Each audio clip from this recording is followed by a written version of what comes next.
Daily. Taste the Daily. Thiru Govindarajan sir, தொடர்ந்து எதிர்க்கட்சிகள் போல ஆளும் கட்சியினர் விமர்சனம் முன்வைக்கிறாங்க. போலியான விமர்சனங்களை முன்வைக்கிறதா எதிர்க்கட்சி தலைவர் சொல்றாரு. அதை எப்படி பாக்குறீங்க? அதாவது இது இந்த ஆட்சி இந்த ஆட்சியே ஐசியூல தான் இருக்குது. அதுதான் எதிர்க்கட்சி தலைவர் சுட்டி காட்டியிருக்காரு. இந்த பிங்க் கலர் பஸ் திமுக ஆட்சி ஐசியூல இருக்குது. அதாவது இவங்க பண்ணிருக்கிறது பாத்தீங்கன்னா பிங்க் கலர் எப்படி பண்ணிருக்காங்க, அந்த கலரை கூட முழுவதும் அடிக்கல. இந்த ஆட்சி எப்படி இருக்குதோ சும்மா முன்னாடி கொஞ்சம் பின்னாடி கொஞ்சம் எல்லாமே ஒரு விளம்பரமா தான் இருக்கே வழி அது கூட முழுமையா அந்த பிங்க் கலர் பஸ்ஸை கூட முழுமையா செய்யறதுக்கு நாதியற்ற ஒரு அரசாங்கத்தான் இருக்குது. இவங்க எதிர்கட்சி தலைவரை சொல்ல போறாங்க. எதிர்கட்சி தலைவர் அந்த பச்சை கலர் பஸ்ல ஏறத்தாழ 70 லட்சம் மக்களை சந்தித்திருக்கிறார்கள். இந்த சுற்றுப்பயணத்துல இந்த பிங்க் கலர் பஸ்ல எவ்வளவு மக்கள் பயணித்திருக்கிறார்கள், அது மிகப்பெரிய கேள்விக்குறி. அச்சத்தோட இருக்கிறாங்க மக்கள். ஆனா இந்த பச்சை கலர் பஸ்ல 70 லட்சம் மக்களை போய் சந்திச்சிருக்கிறாரு திரு எடப்பாடி பழனிசாமி அவர்கள். இன்றைக்கு இந்த மக்கள் கூட்டம் எல்லாம் வாக்குகளா மாறுமா? நிச்சயமாக வாக்குகளா வாருங்க. அதாவது நுணலும் தன் வாயால் கெடும் அப்படின்ற மாதிரி திரு உதயநிதி ஸ்டாலின் துணை முதல்வர் இது போன்ற ஒரு நையாண்டி பேசி அவர்களே யானை தன் தலையில சேற்று அள்ளிக் கொள்வது மாதிரி இவங்களே இவங்களுடைய இதுக்கு இப்ப தேடிக்கொண்டாங்க. இதுல பாத்தீங்கன்னாக்கா இந்த குறிப்பிட்டு சொல்ல வேண்டும் என்றால் இந்த இப்போது இருக்கக்கூடிய இந்த போக்குவரத்து துறையில பாத்தீங்கன்னா இன்றைக்கு ஏறத்தாழ 22,000 பஸ் பேருந்துகள் இருக்குது. அதுல பாத்தீங்கன்னாக்கா ஒரு 1.5 லட்சம் பணியாளர்கள் பணிபுரியுறாங்க. இதுல 10,000 பஸ் காலாவதி ஆயிருக்குது. ஓடக்கூடிய நிலைமையில இல்லாத 10,000 பஸ் காலாவதி ஆயிருக்கு. இதை சட்டமன்றத்திலேயே கொள்கை விளக்க குறிப்புல குறிப்பிட்டு இருக்கிறாங்க. அதாவது 49.6% காலாவதி ஆயிருக்கு இந்த பஸ் எல்லாம். இதுதான் பிங்க் கலர் பஸ். அந்த காலாவதியான பஸ் தான் பட்டிட்டுங்கிறீங்களாம் போட்டு முன்னாடி ஒரு கலரு பின்னாடி ஒரு கலர் போட்டு ஏதோ ஒரு படத்துல சொல்லுவாங்க மஞ்சள் கலர் ஜிங்குச்சான் பிங்க் கலர் ஜிங்குச்சான்னு அது போல ஒரு கலரை போட்டு பண்றதுதான் இவருடைய இது. இதே எதிர்கட்சி தலைவராக இருந்தப்ப அதிமுக ஆட்சியில திரு எடப்பாடியார் பழனிசாமி அவருடைய ஆட்சியில பாத்தீங்கன்னா 15,000 புது பேருந்துகளை கொள்முதல் செய்தார். இங்க எவ்வளவு கொள்முதல் பண்ணிருக்காங்க புது பேருந்துக்கு? ஏறத்தான் இப்ப இருக்கக்கூடிய இந்த அரசுல 2,000 பஸ் தான் இது பண்ணிருக்காங்க. இது போல சொன்னா மக்கள் கேள்வி கேட்க ஆரம்பிச்சாங்க. நான் சொல்லக்கூடிய இந்த விவரங்கள்லாம் மக்கள் எழுச்சி பயணத்தை எதிர்கட்சி தலைவருடைய எழுச்சி பயணத்தை இந்த பேருந்து மூலமாவே நாங்க முறியடிச்சிருவோம் அப்படின்னு சொல்றது ஒரு அதீத நம்பிக்கையா இல்ல இதை எப்படி பாக்குறீங்க? முறியெல்லாம் அடிக்க முடியாதுங்க. மக்கள் இந்த பேருந்துக்கு பை பை சொல்லிட்டாங்க. பிங்க் கலர் பேருந்துக்கு பை பை சொல்லிட்டாங்க. ஸ்டாலினுக்கும் பை பை சொல்லிட்டாங்க. பச்சை கலர் பேருந்து வெல்கம் சொல்லி வரவேற்கிறாங்க. எடப்பாடியார் அவர் பச்சை கலர் பேருந்துல வர்ற வெல்கம் சொல்லி வருக வருக என்று வரவேற்கிறார்கள். இன்னொன்னு இந்த பேருந்துன்னு சொல்றதுனால சில முக்கிய தரவுகளை இங்க குறிப்பிட விரும்புறேன். ஒரு பேருந்துக்கு பாத்தீங்கன்னா சராசரி ஆயுட்காலம்ன்றது பாத்தீங்கன்னா 12 லட்சம் கிலோமீட்டர். ஆனா இன்றைக்கு இருக்கக்கூடிய இந்த தமிழக அரசு அந்த இருக்கக்கூடிய எல்லா பேருந்துகள் அது குறிப்பா பிங்க் பேருந்து அதனுடைய ஆயுட்காலம் பாத்தீங்கன்னா 15 லட்சம் கிலோமீட்டர். அது வச்சுன்னா ஓட்டின்னு இருக்கிறாங்க. இது மக்கள் டெய்லி அந்த பிங்க் கலர் பஸ்ல போறதா இருந்துச்சுன்னு வச்சுக்கோங்களேன், உயிரை பணைய வச்சுட்டு தான் போகணும். பல்வேறு இது ஆயிருக்கு. பாத்தீங்கன்னாக்கா ஒரு சிஏஜி ரிப்போர்ட், அதாவது சிஏஜி ரிப்போர்ட் தணிக்கை செய்த ஒரு அரசு அந்த ரிப்போர்ட்ல என்ன சொல்லியிருக்காங்கன்னா இந்த பிங்க் கலர் பஸ் மூலியமா பெண்களுக்கு பயன் அடைகிறதே கிடையாது.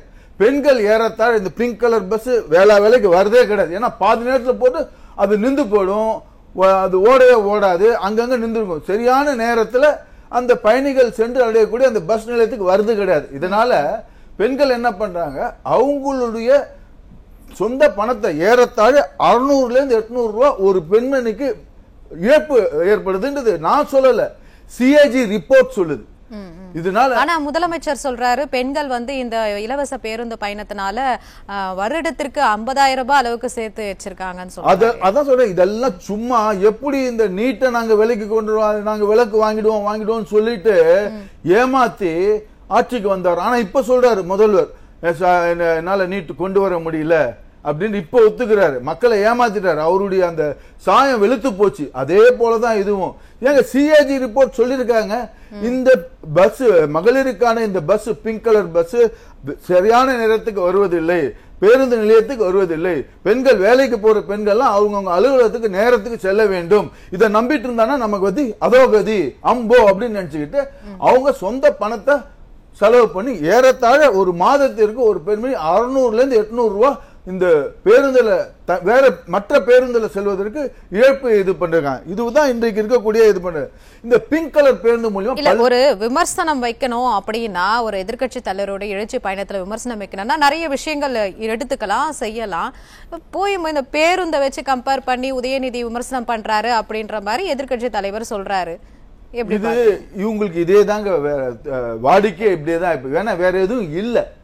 வேற எதுவும் இவங்களுடைய ஆட்சியில என்னென்ன பண்ணிருக்கோம், திட்டங்கள் நலத்திட்டங்கள் என்ன பண்ணிருக்கோம் அதை சொல்லி இது பண்ணலாம். ஒரே ஒரு இதுதான், அதுவும் அறகுறையா பண்ணிருக்கிறது இந்த பெண்கள் உரிமை தொகை தான். அதுவும் அறகுறை தான், வேற எதுவும் ஒரு இதுவாகவே பண்ணல. வேற எதுவும் திட்டம் இல்ல. அந்த திட்டம் இல்லாத காரணத்தினால என்ன பண்றாங்க, இது போன்ற இதெல்லாம் சொல்லி நையாண்டி செய்து ஒரு அவதூறு பரப்பி அவருக்கு இது பண்ண இதுக்கெல்லாம் மக்கள் பார்த்து கொண்டிருக்கிறார்கள். இன்னொன்னு ஒரே ஒரு விஷயத்தை சொல்லி முடிச்சிடுறேன். இந்த பிங்க் கலர் பஸ் பல்வேறு விபத்துக்கள் நடந்திருக்கிறது. இப்போது செப்டம்பர் 18ஆம் தேதி, இன்னைக்கு நம்ம இருக்கிறது என்ன, இன்னைக்கு நம்ம 21. நேற்றைக்கு செப்டம்பர் 18ஆம் தேதி அன்னைக்கு மதுரை திருமங்கலம் ரயில்வே கேட்டு கிட்ட இந்த பிங்க் கலர் பஸ் உடைஞ்சி படிக்கட்டு உடைஞ்சி இதுவா இருக்குது. 2 நாள் முன்னாடி நடந்த ஒரு சம்பவம். அதே போன்று பாத்தீங்கன்னா இந்த விபத்துகள் நடந்து ஏறத்தாழ 2022 23 இந்த இதுல பாத்தீங்கன்னா 117 விபத்துகள் நடந்திருக்குது. இது போல் டெய்லி விபத்துகள்லாம் நடந்திருக்கு இந்த பிங்க் கலர் பஸ்ல. நவம்பர் 2023 கோவை சட்டக்கல்லூரியில ஒரு லாரி மோதி, பிங்க் கலர் பஸ்ல லாரி மோதி விபத்து ஏற்படுது. நல்ல வேலையா யாரும் அங்க உயிர் எதுவும் இதாகல. ஒரு விபத்து போய் அது பிராக்சர் போல ஆகி தப்பிச்சிருந்தாங்க. அதே போல இதே போன்று ஒரு பேருந்துகள் பாத்தீங்கன்னா தமிழகத்தில் இது வரைக்கும் பாத்தீங்கன்னா மொத்தத்துல உதயநிதி விமர்சனம் பண்ணதே இந்த கமெண்டே வேஸ்ட் அப்படின்றீங்களா நீங்க? இந்த இது அவருக்கே ஆங்கிலத்துல சொல்லுவாங்க பூமராங்னு சொல்லிட்டு. நான் ஒரு கேள்வி கேட்டா அது எனக்கே திருப்பி இது இப்ப மக்கள் அவரே திருப்பி கேள்வி கேட்கறாங்க. என்னன்னா இது போல சொல்லி இதுவா இருக்கு, வேற எதுவும் கேட்க தெரியாது. அரசியல் ரீதியாக என்ன திட்டத்தை கொண்டு வந்தாங்க அவங்களுக்கு சொல்றதுக்கு வழியே இல்ல. போன வருஷம் செங்கலை காட்டி உருட்டுனாரு, செங்கலை காட்டி எய்ம்ஸ் காட்டி இதோ அந்த உருட்டினாரு. நீட் ரகசியம் எங்களுக்கு தெரிஞ்சு உருட்டினாரு. இந்த வருஷம் ஒண்ணு இல்ல. சட்டியில இருந்தா தானே வரத்துக்கு அரைச்சமாவே அரைச்சிட்டு இருக்காங்க. திருப்பி என்னடா இது பண்றாங்க இவங்கள்ட்ட இருக்கக்கூடிய அந்த பேனா நிறுவனத்தை வைத்துக் கொண்டு ஊடகங்களை வைத்துக் கொண்டு அவங்களுடைய ஒரு நரேட்டிவ் செட் பண்ணி வேற இல்லாத இதுதான் பண்ணிட்டு இருக்கிறாங்க. மக்கள் இதையெல்லாம் பார்த்து கொண்டிருக்கிறார்கள். மக்கள் இதற்கு தீர்மானித்து விட்டார்கள். அதனாலதான் சரி. இப்ப எதிர்க்கட்சி தலைவர் நாங்க ஜெட் வேகத்துல போயிட்டு இருக்கோம், நீங்க ஒரு காலமும் 2031லயும் சரி 36லயும் சரி எங்களை பீட் பண்ணவே முடியாது அப்படின்னு சொல்றாரு. அந்த ஸ்ட்ராங்கா சொல்றதுக்கான ரீசன் என்ன? ஸ்ட்ராங்கா சொல்றதுக்கு ரீசன் என்னன்னா அவர் போறாருங்க. இது வரைக்கும் ஏறத்தாழ 150க்கும் மேற்பட்ட சட்டமன்ற தொகுதிகளுக்கு போய் மக்களை சந்திச்சிருக்காரு. அதாவது திருப்பி 70 லட்சம் மக்களை போய் சந்திச்சிருக்கிறார் அவரு. இந்த பயணத்துல அவரு மக்களை போய் பார்க்கிற மக்கள் அவருக்கு கொடுக்கக்கூடிய ஒரு வரவேற்பு, கொடுக்கக்கூடிய ஒரு எழுச்சி, இதெல்லாம் ஆர்கானிக்கா வரக்கூடிய கிரௌடு. இவங்க சொல்லுவாங்க காசு கொடுத்து வந்துட்டாங்க. காசு கொடுத்து வந்தாலும் நேற்றைக்கு கொட்டும் மழை, ராசிபுரத்துல கொட்டும் மழை. நேற்றைக்கு பாத்தீங்கன்னா அந்த கொட்டும் மழையிலும் சரி அப்படியே நின்று அவருடைய பேச்சை கேட்க நிக்கிறாங்க. இவங்க இது பண்றது அந்த ஒரு விழா ஒண்ணு எடுத்துனாங்களே மழையில போட்டு அந்த சேர் எடுத்து வச்சுக்கின்னு போட்டு முக்காடு விழா, அது போல கிடையாது. கொட்டும் மழையில இருந்துன்னு இவருடைய இதை பார்த்துக்கிட்டு போறாங்களே ஒழிய இந்த எழுச்சி தான் ஒரு நம்பிக்கை ஊட்டுகிறது. அவர் சொல்லக்கூடியது மக்கள் ஒரு பக்கம் திரு எடப்பாடி பழனிசாமி பக்கம் மக்கள் இருக்கிறார்கள். அந்த முப்பெரும் விழா சிறப்பா நடக்கலையா? அது என்னங்க, அது ஃபெயிலியர் மாடலுங்க. சுத்தமா முக்காடு விழா தான் அது. முப்பெரும் விழா இல்ல, முக்காடு விழா அது.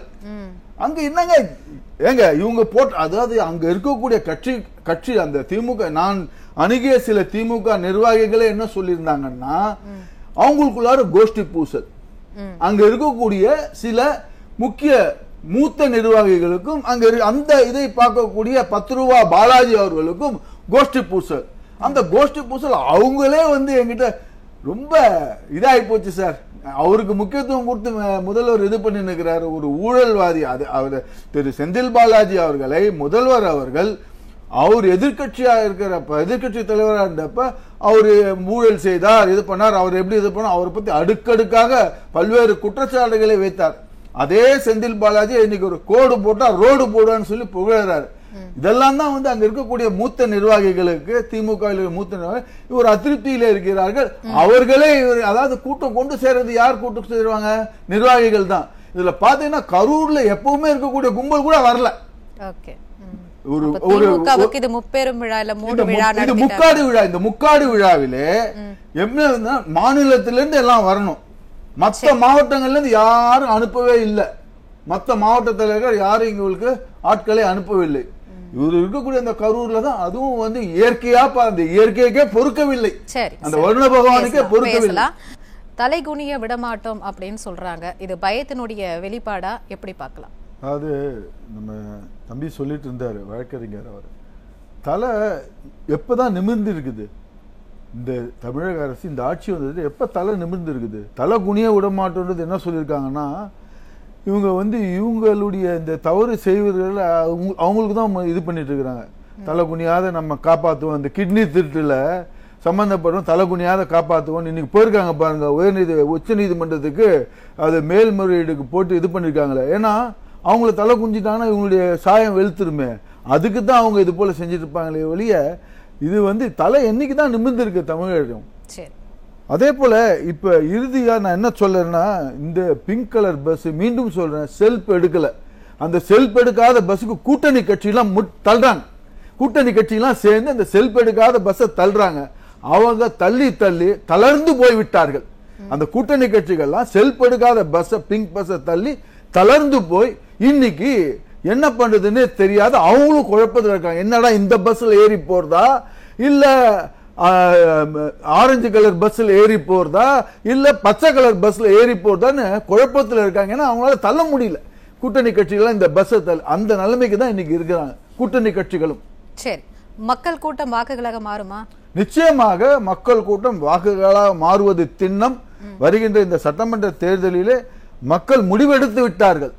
அதாவது செல்கிற இடமெல்லாம் திரு எடப்பாடி பழனிசாமி அவர்களுக்கு ஒரு எழுச்சியாக அவர்களுக்கு ஆதரவு தெரிவிப்பதற்கு இந்த அவங்களுடைய இருப்பு அவங்களுடைய பிரசன்ஸ் மூலியமா அவங்களுடைய நாங்கள் உங்களுக்கு ஆதரவு கரம் நீட்டுகிறோம் சொல்லி அவங்க முடிவெடுத்து விட்டார்கள். 2026 நிச்சயமாக திரு எடப்பாடியார் அவர்கள் தலைமையிலே இந்த என்டிஏ கூட்டணி, இந்த என்டிஏ ஆட்சி நடைபெறும். சரி.